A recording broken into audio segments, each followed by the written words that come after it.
Okay, I'm going to talk again about the incentive system, and it's just a really interesting topic because if you psychologically understand people's motivations, then you'll be able to understand decision making and why people do or don't do certain things. And a good example is if you're talking to like a car salesman, or you're talking to someone that's trying to sell you something, they are, or a real estate agent. A real estate agent is another good example. They are very much motivated. You can tell sometimes they're desperate, even because they get paid based on commission, or they get paid based on transactions. So unless they're actually doing a deal, or unless someone is selling you a car, they're not making any money. So there's a big difference. You go to Walmart, you go to the grocery store, the people there are kind of like zombies because they get paid an hourly wage, and they are not paid based on their performance. They're not paid based on how fast they're working, or how many items per hour they're checking out, or how many boxes they're, with the inventory that they're filling on the shelves. They just get paid an hourly wage. So in that environment, they are not really incentivized to work hard. They're incentivized just to be there and to obviously clock in and to do the job, but they're not getting any sort of compensation or bonus or incentive for working fast or for working harder.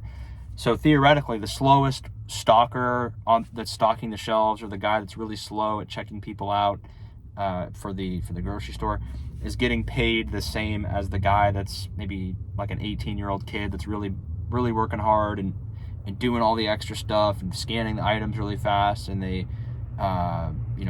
stocking the shelves really quickly. In that system, everyone basically gets paid the same. As long as you're there and as long as you're clocked in the system, you just get paid based on the time. It is kind of a complete 180 though. Like I said, when you're dealing with someone that's commission based, or they're paid based on transactions. And it's really a slimy type industry because people only care about making the money. They don't really care about providing a good service because they will not talk to you unless there's something in it for them, right? And that's true if you've ever talked to someone that's trying to sell you something on the phone, or a real estate agent, or a mortgage lender, or a car salesman. They are not getting compensated most of the time unless you are buying something from them directly. So it's just, you have to understand that if you're dealing with someone that's not commission based, they're not really trying to steer you one way or the other. To them, they don't care. Whether or not you buy something, or whether you do buy something, they're still going to get paid $30 an hour or $25 an hour, or whatever their rate is. If you're dealing with someone and it's a real estate agent or it's a car salesman, they are going to try to do things to get you to transact, because that is how they ultimately get compensated. So understanding that and understanding what people's motivations are can allow you to evaluate kind of what they're saying. I tend to discount pretty heavily whatever like a salesman says, if you can sense that they're kind of desperate, or it's a totally more of a commission type situation, because they are incentivized to get you to buy the thing. And if you don't buy the thing, maybe they're going to lose their job, or maybe they're not going to make money. And they are going to potentially say things to you, or really be persistent with you, because they know if Josh doesn't buy this thing, I'm not going to make my paycheck, or I'm not going to make my bonus, or I might lose my job, because my job relies on me selling these products or services to consumers. So I think that's just an important thing to understand. Like, when people are talking to you, if you're able to understand the system in which they're working in, you can see, okay, are they just trying to get me to buy this thing because they want to make money, or are they just an employee and they don't really care one way or the other? And it's a lot easier to deal with someone who doesn't really have a stake in it, because they're going to get paid the same no matter what you do. So they're not really trying to push you to buy the thing, or they're not really trying to push you away from doing something, right? But real estate agents or car salesmen, like, they will just keep calling you. If they know you're interested and they know that you're potentially going to make a decision, they're going to be very potentially annoying, persistent, because they want you to buy the house or buy the car or do the deal, because that's how they're going to get compensated. So that's just a quick take on that. You guys have probably noticed that, right? If you've ever talked to someone, and maybe the light doesn't go off in your head, but it's very obvious to me. I'm like, oh, well, this guy must be a commission guy. Or the guys that go around trying to sell you bug services for your house, or like a phone service or an internet service. A lot of those guys are door-to-door salesmen, and they're getting paid only based on the amount of sales that they do. So a lot of those guys, they can make good money, but a lot of them can spend a couple days going around knocking on hundreds of doors, and if they don't sell anything, they're not making any money. And they tend to have a much different attitude. Like they are trying to push you to say yes and to sign the contract, like almost uncomfortably so, right? They don't really want to deal with a bunch of time. They want to try to convert you to saying yes and to buying their service or buying their product.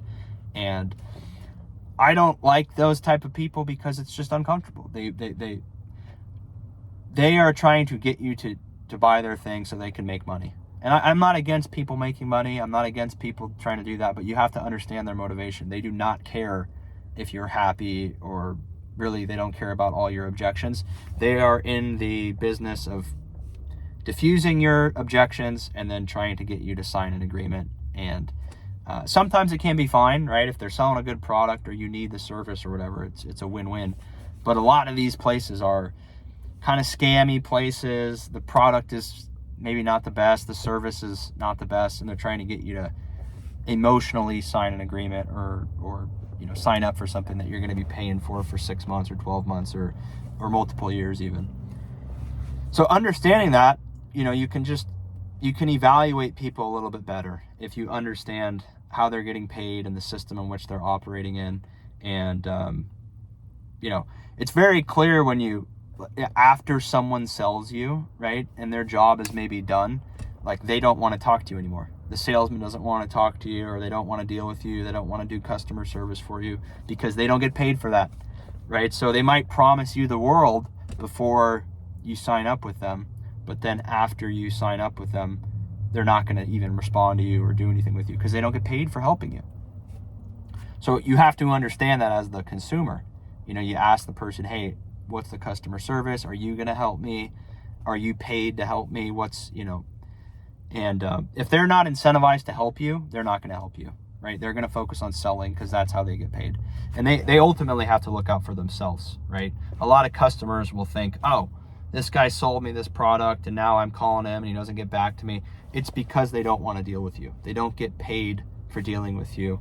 And if they don't get paid for servicing you and taking care of you and keeping your business, they're not going to care about you. They're going to give you, the 1-800 phone number, or you're just going to be on your own.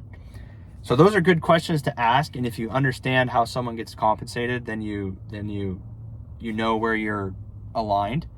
And if they're only paid to sell you, and they're not paid to help you or maintain your business, you can't expect that person to help you because there's nothing in it for them. Right? It would be like you going to work in an hourly job and then not getting paid for working, right? You did 5 hours of work and you forgot to clock in, and now the company's not going to pay you. You would be very upset with that. So a lot of these people, if they sold you something, if they're not paid by the company to actually take care of you after you sign up, they're going to not deal with you. And that makes customers mad a lot of the times, but the person that is selling, they only get paid for selling stuff. And if they are not selling stuff, they're going to lose their job. So they are going to not care about your problem because they're more concerned about keeping their job and trying to make their own money. So those are good things to ask if you're working with a company or a service type industry thing. It's just like, hey, what's my support like? Who helps me? If I have a question, who do I talk to?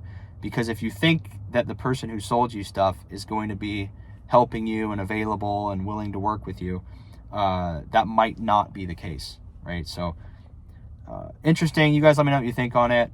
I'm sure you've dealt with that before where you're upset with the customer service after you've been sold something. But it's just the way it is. So let me know what you think. Subscribe if you want. See you on the next one. Take care.